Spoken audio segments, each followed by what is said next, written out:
일본 속담 중에서 바람이 불면 통장수가 돈을 번다라는 속담이 있는데요. 이 속담의 의미는 처음 하는 것처럼 잘 들으셔야 돼요. 바람이 불면 먼지가 일게 되고, 먼지가 일게 되면 그 먼지 때문에, 또한 흙먼지 때문에 사람들 눈에 들어가게 되고, 그 눈에 들어가기 때문에 안과 질환을 가진 사람들이 속출해서 앞을 못 보는 사람도 생겨요. 그런데 앞을 못 보는 사람들이 생기다 보니까 그 사람들이 생계를 유지하기 위해서 샤미셴이라는 기타를 치고 그걸로 생계를 유지하게 되는데, 그 샤미셴이라는 기타가 고양이로 만들기 때문에 고양이를 잡아 들이다 보니까 고양이가 없어서 쥐가 창궐하게 되고, 쥐가 창궐하다 보니까 이 쥐들이 통을 갉아 먹어서 결국은 통의 값이 올라간다는 거예요. 복잡하죠? 그러니까 우리가 생각할 때는 그냥 바람이 불었는데 갑자기 통의 가격이 막 올라가는, 그러니까 이 속담의 의미는 무엇이냐면 전혀 상관이 없는 것 같은 일인데 다른 일에 결정적인 영향을 끼치는 일들이 있다는 거예요. 그 대표적인 것이 무엇이냐면 한번 따라할까요? 기도예요. 그 대표적인 것이 기도입니다.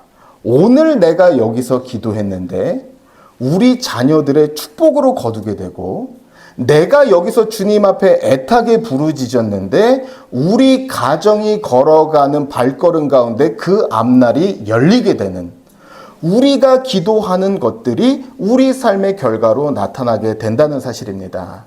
그래서 꼭 기억해야 될 것이 있다면 우리가 기도로 심을 때 응답으로 거두게 되고, 우리가 기도했을 때 심지어 우리가 사라질지라도 그 기도는 여전히 남아서 우리 삶 가운데 지속적인 영향을 미치게 되는 줄로 믿습니다. 믿으십니까? 아멘. 믿습니다.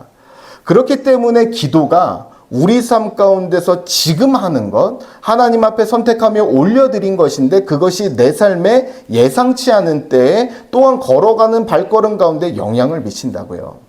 오늘 우리가 같이 읽었던 이 말씀이 그런 측면에서 굉장히 중요한데요. 마태복음을 읽다 보면 예수님께서 큰 믿음이다, 정말로 찾아보지 못한 큰 믿음이다 라고 말씀하신 딱 두 경우가 등장하게 됩니다.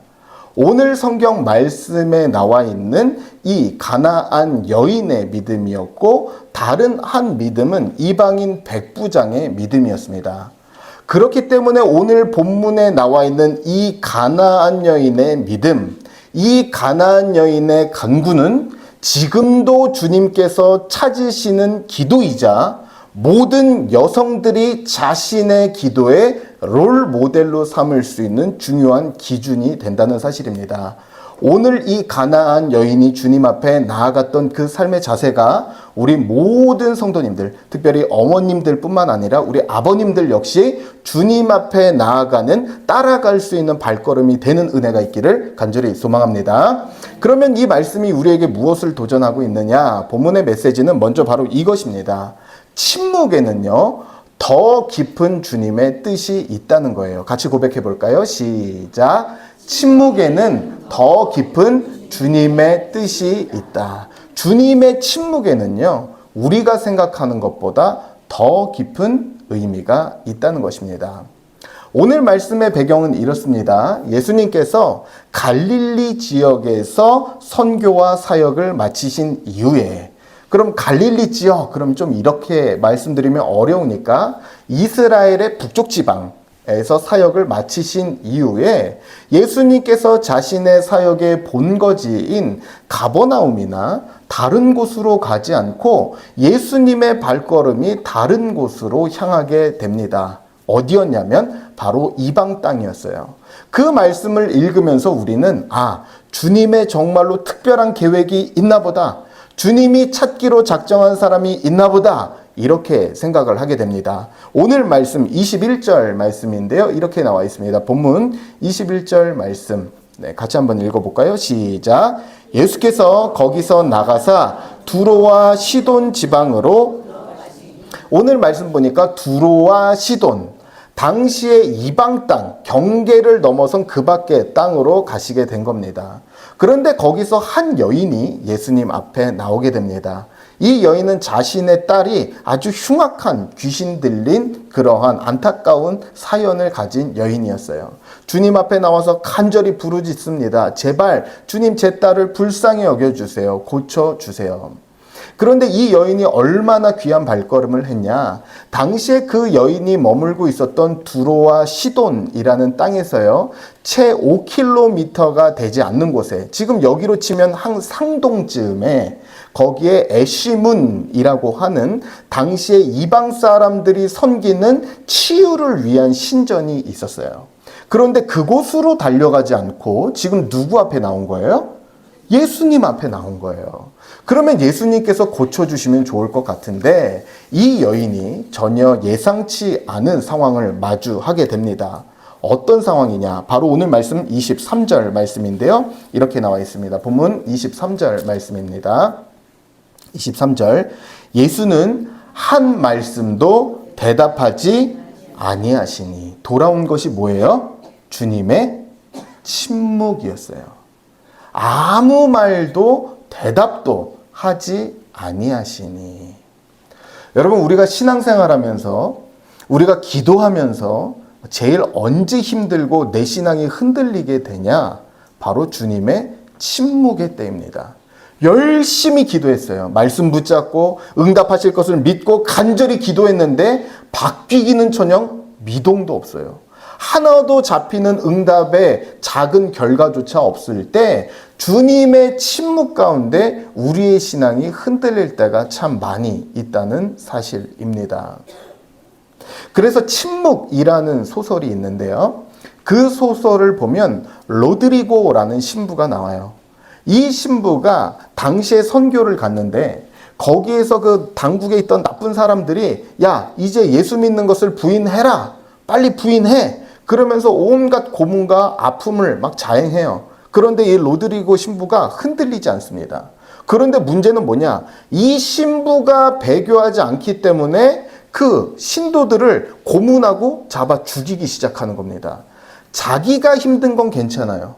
그런데 자기 때문에 자기 성도들이 죽어가는 모습을 볼 때 이 로드리고 신부가 거기서 외칩니다. 하나님, 살아계시다면 바로 지금입니다.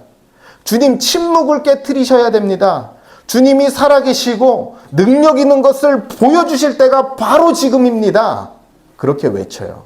그런데 아무 일도 일어나지 않습니다. 우리 신앙 가운데서도 주님 앞에 말씀 붙들고 주님 정말로 선하신 결과를 믿고 우리의 부르짖음과 아픔을 들으신다고 하셔서 우리가 기도를 했는데 안 들리시는 것과 같은 침묵의 때를 지난다고요. 그런데 성경 말씀을 보니까 이런 침묵이 낯선 것이 아닙니다. 마태복음의 배경 가운데서 특별히 마태복음 8장과 마태복음 14장을 보면 주님의 침묵을 경험한 자들의 고백이 나와요.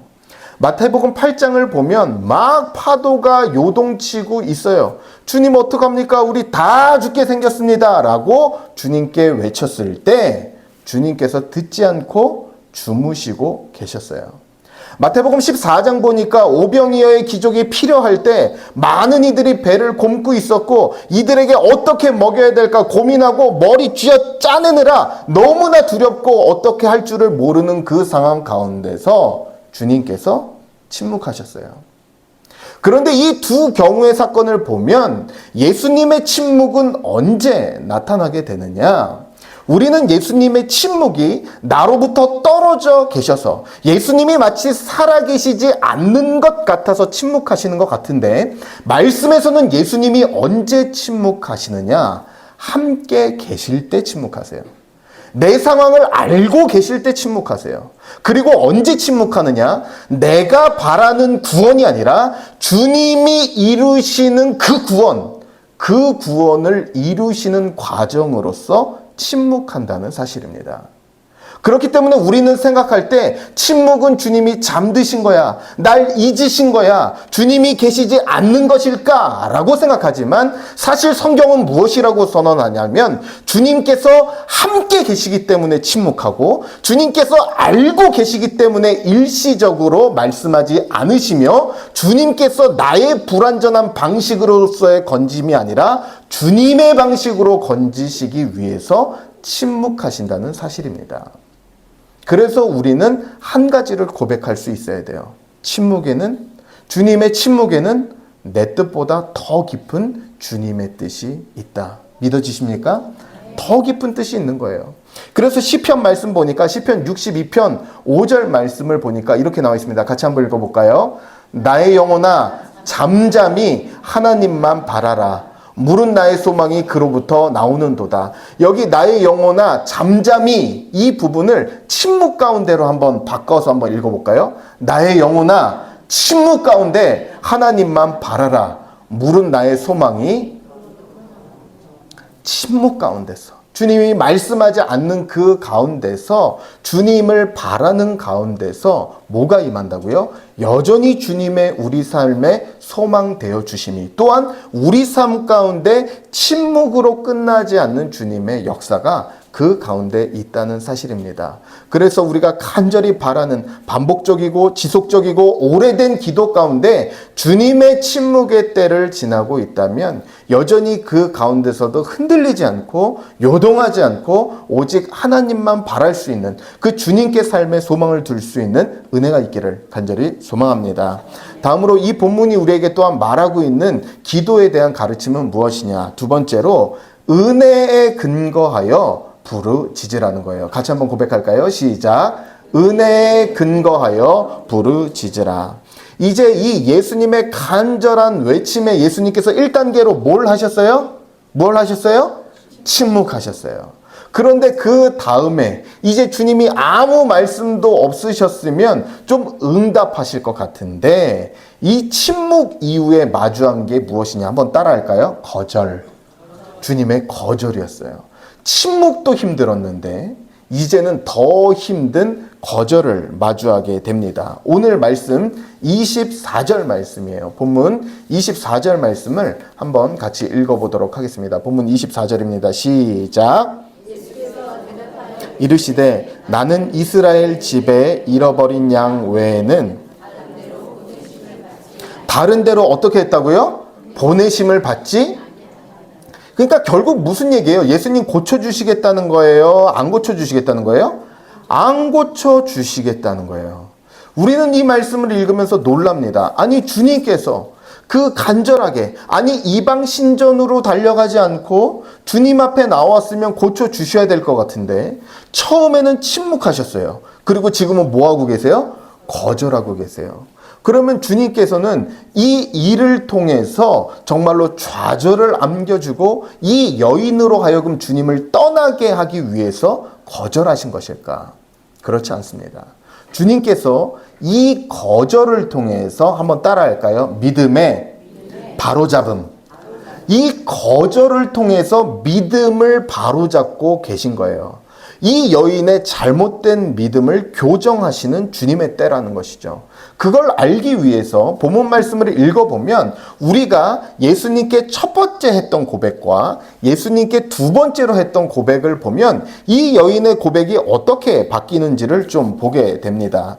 먼저 이 여인이 예수님 앞에 첫 번째로 나아갈 때의 고백이 22절 말씀입니다. 같이 한번 큰 소리로 읽어볼까요? 시작. 가나안 여자 하나가 그 지경에서 나와서 소리질러 이르되 주 다윗의 자손이여 나를 불쌍히 여기소서 내 딸이 흉악하게 귀신 들렸나이다 하되. 여러분 이 말씀을 읽으면서 뭐가 좀 이상한 거 발견하세요? 어떤 부분이 좀 이상한 거 발견하세요? 네, 소리질러. 여기 말씀을 보면 뭐라고 얘기하냐면 이 여인은 유대인 이스라엘 사람이었어요? 아니면 이방 사람이었어요? 이방 사람이었어요. 그런데 지금 뭐라고 얘기하고 있어요? 주 다윗의 자손이요. 이 사람은 이스라엘 백성이 아니에요. 그렇죠? 그런데 지금 이 여인의 고백은 누구의 고백을 하고 있습니까? 이스라엘 사람들의 고백을 하고 있어요. 이 여인은 예수님에 대해서는 들었습니다. 능력 있고 고치시는 분이시다. 그러나 당시에 이스라엘 사람들이 주님께 하는 고백처럼 주 다윗의 자손이여, 그들이 예수님 앞에 나아가는 방식, 내가 이스라엘 사람이기 때문에 주님께서는 당연히 내 기도를 응답하실 것이라는, 그 주님 앞에 당연히 응답하실 것이라는 그 근거를 가지고 나아간 거예요. 그런데 이 여인은 어떤 사람이었어요? 이방 여인이었어요. 당연하게 주님이 응답하시고 내가 이스라엘 자손처럼 부르짖으면 주님께서 응답하시겠지, 그 신앙으로 나아가신 거예요. 그런데 그 고백에 대해서 주님께서 어떻게 하셨다고요? 거절하셨어요. 나는 그 고백을 듣지 않겠다, 거절하신 거예요. 그랬을 때 이 여인의 고백이 두 번째 고백에 가서는 바뀝니다. 바로 오늘 말씀 25절 말씀입니다. 25절 말씀 같이 한번 읽어볼까요? 여자가 와서 예수께 절하며 이르되, 뭐가 바뀌었어요? 앞에서 얘기하던 수식어가 빠졌죠?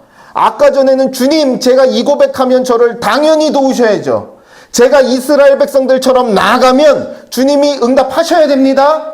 당연함으로 나아갔다고요. 그런데 이 거절을 통해서 무엇을 의지하면서 나아가게 됐어요? 주님의 은혜. 주여, 저를 도와주소서. 저는 주님의 은혜 받기에, 저는 주님의 그 고침을 내 딸이 받기에 정말로 무자격한 사람입니다. 주님, 당연함이 아니라 은혜를 주십시오. 긍휼히 여겨 주십시오. 이 시작점 가운데서 변화가 일어나게 되었다는 사실이에요. 이것이 바로 여기서부터 우리의 기도의 시작점이 이곳이 되어야 됩니다. 우리가 부르짖을 때 주님께서 당연히 응답하시고, 내가 말씀 붙들고 기도하면 주님이 꼼짝 못하는 그러한 관계가 아니라, 모든 기도의 시작은 주님의 은혜입니다. 당연하게 응답하시고 당연하게 일하셔야 되고 당연하게 내 상황을 열어 해주시는 그 분이 아니라, 내 삶 가운데 주님, 무자격한 사람이고 주님이 그렇게 하실 이유 하나도 없음에도 불구하고 은혜를 구합니다. 저희 가정을, 저희 자녀를 불쌍히 여겨 주옵소서. 당연함이 아니라 은혜로 나아갈 때, 갈급함으로 나아갈 때 그 기도를 주님께서 굽어 살피시고 주목하신다는 이야기입니다. 그래서 구약 말씀을 보면 하나님께서 이렇게 얘기합니다. 다윗이라는 사람을 향해서 하나님께서 칭호를 붙여주세요. 내 마음에 합한 자. 내 마음에 합한 자라는 그 말의 뜻은 뭐예요? 내가 찾는 바로 그 사람, 100점짜리라는 뜻이에요. 그러면 왜 다윗을 향해서 하나님께서 왜 그만을 향해서 그러한 용어를 사용하셨는가? 여러분, 다윗의 시편을 보면요, 정말로 특이한 표현들이 많이 나오는데요. 그 중에 하나가 목자라는 표현이에요. 여호와는 나의 목자시니. 우리는 뭐 당연하게 주님이 목자시지 이렇게 읽지만, 이스라엘 사람들은 그 성경을 읽다가 이랬을 거예요. 왜? 당시의 사람들은요, 누가 목자라고 생각했냐면 왕이 목자라고 생각을 했습니다. 왕이 자신의 백성을 인도하는, 그 양떼를 인도하는 목자이고, 자신의 백성을 지키는 것은 왕이라고 생각했어요. 그런데 왕인 다윗은 뭐라고 얘기하고 있어요? 나 목자 아니라는 거예요. 내가 목자가 아니고, 내가 너희를 지킬 수 있는 그 사람이 아니고, 누구만이 목자시다? 주님만이, 여호와만이 목자시다. 그러니까 다윗은 주님 앞에 나아갈 때 당연함으로, 자격으로 나아간 것이 아니라 뭘로 나간 거예요? 은혜로 나간 거예요. 주님, 저는 제 삶의 목자가 아닙니다. 이 나라의 목자가 저는 아닙니다. 저를 좀 도와주십시오. 당연함이나 주님이 하실 의무로 나아가지 않고 주님 앞에 은혜로 나아갈 때 그를 하나님께서 기뻐하셨다는 사실입니다. 우리 삶 가운데도 마찬가지예요. 오늘 함께 기도하고 모여서 주님 말씀 듣고 찬양하고 기도할 때 첫 버튼, 우리 삶의 첫 기도의 시작이 무엇이 돼야 됩니까? 주여, 자격이 없지만, 주여, 응답받기에 너무 부족하지만, 주여, 믿음대로 살지도 못하지만 주님 앞에 엎드려 은혜를 구하오니 저와 저희 가정을 어떻게 해주십시오? 불쌍히 여겨 주십시오. 이 은혜를 구하는 가운데서 주님의 주목하심이 시작된다는 사실입니다. 간절히 바라기는 우리 모든 성도님들의 기도가 주님 앞에 기도로 나아갈 때 의무나 당연함으로 주님이 하실 일이지 이러한 당연함으로 나아가는 것이 아니라 은혜를 구하는 간절함으로 사모함으로 나아갈 수 있는 은혜가 있기를 간절히 소망합니다. 마지막으로 이 본문이 우리에게 말하고 있는 세 번째는 뭐냐? 주님을 신뢰함으로 예비하신 미래를 받으라는 겁니다. 같이 고백합니다. 시작. 주님을 예비하신 미래를 받으라. 이제 침묵과 거절 이후에 심지어는 반대를 마주하게 됩니다. 그럴 의도가 없다 그렇게 말씀하신 거예요. 그런데 그런 거절과 그럴 반대를 이 여인이 무엇으로 넘느냐? 한번 따라할까요? 주님을 향한 신뢰로 넘었다. 주님을 향한 신뢰로 그 거절, 그 반대를 다 뛰어넘었다는 거예요. 오늘 말씀 26절 말씀인데요. 이렇게 나와 있습니다. 본문 26절 말씀입니다. 같이 봅니다. 대답하여 이르시되 자녀의 떡을 취하여 개들에게 던짐이 마땅하지 아니하니라. 이 말씀 보면 너무나 충격적인 거 아닙니까? 이거 지금 말씀을 보면 누구나 성경을 잘 몰라도 그냥 정확한 비유예요. 자녀는 이스라엘 백성이고 지금 이 여인을 향해서 뭐라고 얘기하고 있는 겁니까? 너는 개다 이렇게 얘기하고 있는 거예요. 이거 뭐 한국적인 문화에서도 이거 굉장한 욕이잖아요. 무슨 자식 무슨 자식. 그런데 이 말씀을 보면 우리가 아니 예수님께서 이렇게까지 말씀하신다고? 여인을 향해서 지금 이 개들에게 던진다고 이렇게 말씀하신다고 볼 수가 있어요. 그런데 사실 여기에 나와 있는 표현은 우리가 아는 그런 표현이 아닙니다. 여기에 나와 있는 이 개라는 단어는요, 그냥 밖에서 뭐 야생 들개처럼 막 쓰레기통 뒤지고 막 그냥 야생에서 사는 그런 한 개들이 아니라 가족 식구처럼 애완으로 집 안에서 키우고 있는 작은 강아지를 뜻하는 용어예요. 그러니까 잘 보십시오. 이 여인은 지금 한 번은 침묵을 경험했고 한 번은 거절을 당했어요. 그런데 주님께서 작은 여지를 남기시는 것을 놓치지 않았는데 주님께서는 이 여인을 향해서 뭐라고 이야기하셨냐면 이 자녀들에게 떡을 취하여 집안에 있는 강아지에게 던지는 것이 옳지 않다라고 얘기할 때 이 여인은 무엇을 받냐면 그렇지 주님께서는 나를 위한 작은 부스러기 은혜라도 남겨놓는 분이시야. 주님께서는 내가 주님 앞에 나아갈 때 나를 위해서 나를 잊지 않고 작은 부스러기 은혜라도 남기시는 선하신 분이야. 그걸 붙잡았다는 사실입니다. 그래서 이 여인이 끝까지 이러한 계속적인 반대와 거절과 침묵 가운데서도 주님 앞에 부르짖을 수 있었던 결정적인 이유는 이 여인이 완전 막 독한 여인이고 와 어떻게 저런 여인이 다 있어 이런 사람이어서 끝까지 부르짖은 것이 아니라 이 여인이 보았던 한 가지가 있는데 그게 뭐예요? 주님의 본성, 주님의 선하심, 나를 위해 작은 은혜, 부스러기 은혜를 예비하신 그 주님의 마음을 보았기 때문이에요. 여러분 한번 작정하고 기도해 보십시오. 3주 못 넘깁니다. 여러분들이 뭐 작정하고 내가 한번 기도해 봐야지, 내가 목숨 걸고 기도해 봐야지 3주 못 넘어가요.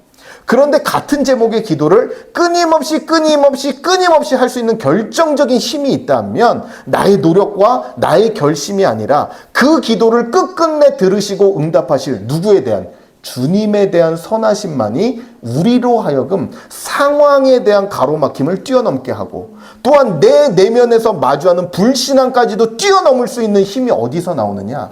이 주님의 선하심을 신뢰하는 가운데서 나오게 된다는 사실입니다. 그래서 끊임없는 간절한 이 간구의 능력은 나의 결심이 아니라 주님의 선하심을 확신할 수 있는 이 주님의 선하심을 바라보며 신뢰할 수 있는 그곳에서부터 시작이 된다고요. 바라기는 우리 이 자리에 참석하신 모든 성도님들이 이 주님의 선하심, 이 주님의 마음이 느껴질 수 있는 은혜가 있기를 간절히 소망합니다. 주님께서 나를 잊지 않고 작은 나를 위해서 은혜밖에 합당치 못한 나를 위해서라도 뭘 남겨두셨다. 부스러기 은혜를 남겨두셨다. 그 부스러기 은혜라도 나는 충분하다. 이 확신이 있을 때 우리는 바뀌지 않는 가운데서도 변하지 않는 상황 가운데서도 낙심치 않고 다시 기도할 수 있다고요. 왜요? 주님은 선하신 분이고 나의 빈손을, 나의 부르짖음을 반드시 채우시는 분이기 때문에.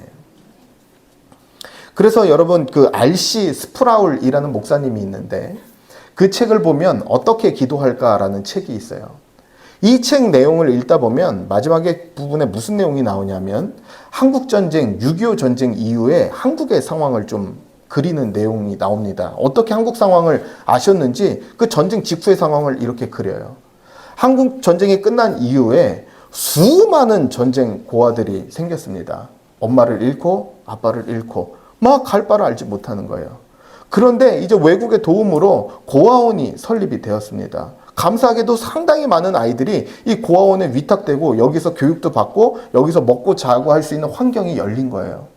그런데 문제는 뭐냐? 그 기록에 의하면요, 6.25 전쟁이 끝난 이후에 고아원에 들어간 아이들에게 한 명도 빼놓지 않고 나타났던 공통적인 특징이 있는데 무엇이냐? 밤새 뒤척이고 불안해하는 것. 이 아이들이 다 같이 불안해하고 막 자다가 깨고 막 소리 지르고 막 혼자 흑흑거리고 우는 일들이 뭐 비일비재하게 일어났다는 거예요. 근데 왜 그런 일들이 일어났는가 막 선교사들이 잘 살펴보니까 이 마음 가운데 근본적인 두려움이 있었는데 무슨 두려움이냐? 내일이 없을까 봐. 내일이 없을까 봐 너무 두려워해서 막 자다 경기 일으키고 막 두려워했다는 거예요. 그리고 그 두려움의 가장 근본적인 부분이 또 뭔가 봤더니 내일이 없을까 봐인데 한 걸음 더 나아가서 내일 먹을 게 없을까 봐. 이게 두려워갖고 애들이 자다 깨고 막 밤에 잠을 계속 깨더라는 거예요. 그래서 선교사들이 고민하다가 한 가지 방법을 만들었더니 애들이 새근새근 잘 자더라는 거예요. 뭐 해줬냐? 아이들 자기 전에요, 손에다가 조그맣게 빵 한 조각을 띄워줘갖고 손에다 쥐어줬대요. 그러면서 얘기해줬대요. 얘들아, 내일이 있다. 이 빵 한 조각 손에다 주면서 얘들아, 내일이 있다. 이렇게 손에 쥐어줬대요.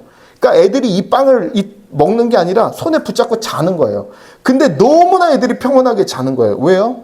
이 작은 손에 쥔 거 있잖아요. 내일 뭐 할 게 있어요? 먹을 게 있어요. 그러니까 막 자다가 소리 지르고 막 흑흑거리고 울던 애들이 너무 평온하게 자더라는 것입니다. 제가 그 이야기를 듣는데 이게 우리 상황하고 너무나 동일한 거예요. 우리가 살아가는 매일 가운데서 내일이 두렵기도 하고 자녀들의 상황을 보면 뭐 앞이 없는 것 같아요. 뭐 어디로 가는지 얘네들이 어떻게 될지 모르는 것 같아요. 그래서 그냥 불안해하고 걱정하고 염려하는 우리 삶 가운데서 작은 우리 손 가운데 주님께서 들려주신 게 있어요. 뭐예요? 주님의 십자가예요. 십자가. 자꾸만 걱정될 때, 자꾸만 염려될 때 우리 손 가운데 주님 붙잡고 살 수 있는, 내가 너를 잊지 않았고 내 부르짖음 가운데 내가 반드시 응답할 것이고 내 아픔과 연약한 가운데서도 침묵하는 것 같은 가운데서도 함께 있다는 사실로서의 뭘 붙들게 하시는 거예요? 작은 십자가 붙들게 하신다고요. 간절히 바라기는 우리 성도님들 동일하실 겁니다. 지금 뭐 참 힘든 시기와 또 때를 지나면서도 각각의 가정마다 많은 문제가 있을 때 우리에게 주신 주님께서 작은 이 빵 한 조각이 있다면 이 주님의 십자가, 너에게 내일이 있다. 네 자녀에게 앞날이 있다. 네 가정에게 미래가 있다.